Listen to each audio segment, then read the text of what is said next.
जो मालदार है वो अपनी तरफ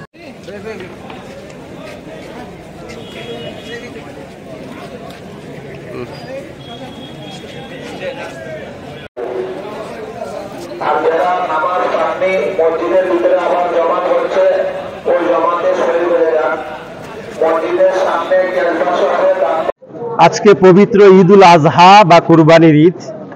আজ থেকে প্রায় 5000 বছর পূর্বে হযরতে ইব্রাহিম আলাইহিস সালাম নামক একজন মেসেঞ্জার অফ গড বা প্রফেট ছিলেন।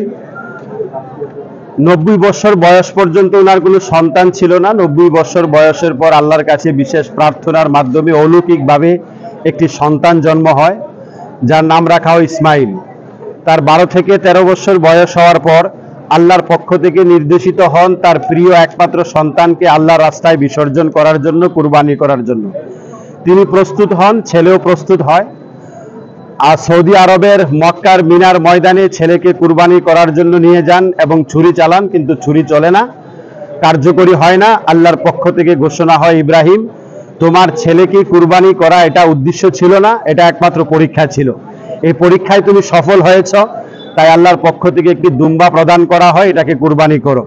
আল্লাহ পাক এই কুরবানির প্রথাটাকে এত পছন্দ করেছেন, কিয়ামত পর্যন্ত সমগ্র বিশ্বের মুসলমানদের জন্য প্রত্যেক বছর ঈদ উল আজহার দিনে এই কুরবানির প্রথাকে চালু রেখেছেন।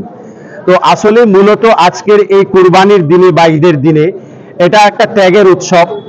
এই উৎসবের দিনে মূলত ঈমানওয়ালা মুসলমানরা নিজের প্রিয় বস্তু অর্থাৎ কোনো একটা পশুকে আল্লাহর রাস্তায় কুরবানি করে নিজের মনের ভিতরে যত খারাপ কার্যকলাপের, আনসোশাল কার্যকলাপের মন মানসিকতা আছে, এগুলাকে স্যাক্রিফাইস করার, উৎসর্গ করার, কুরবানি করাই হলো মূলত উদ্দেশ্য।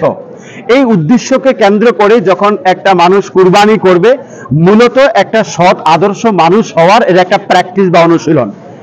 এবং এই কুরবানির উদ্দেশ্য শুধুমাত্র মাংস খাওয়া নয়।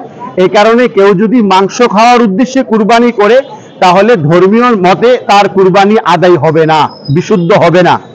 এই কারণেই কুরবানি করার পর কুরবানিকৃত পশুর মাংস 3 ভাগে ভাগ করতে হয়। 1 ভাগ গরিব অসহায়দের, 1 ভাগ আত্মীয় স্বজনদের, 1 ভাগ নিজেদের জন্য। তাই এই কুরবানির ঈদের মধ্যে একটা মানবিক দিক লুকিয়ে রয়েছে। তাই আজকের এই আনন্দের দিনে, উৎসবের দিনে আমাদের রাজ্যের এবং রাষ্ট্রের যে যেখানে অবস্থান করছেন সকলকে জানাই আন্তরিকভাবে ঈদ মোবারক। সকলেই ঈদের আনন্দ উপভোগ করুন এবং এই ঈদের আনন্দ প্রত্যেকের ঘরে, প্রত্যেকের মনে সমানভাবে বয়ে যাক, ইহাই আমাদের একান্ত কাম্য ও প্রার্থনা।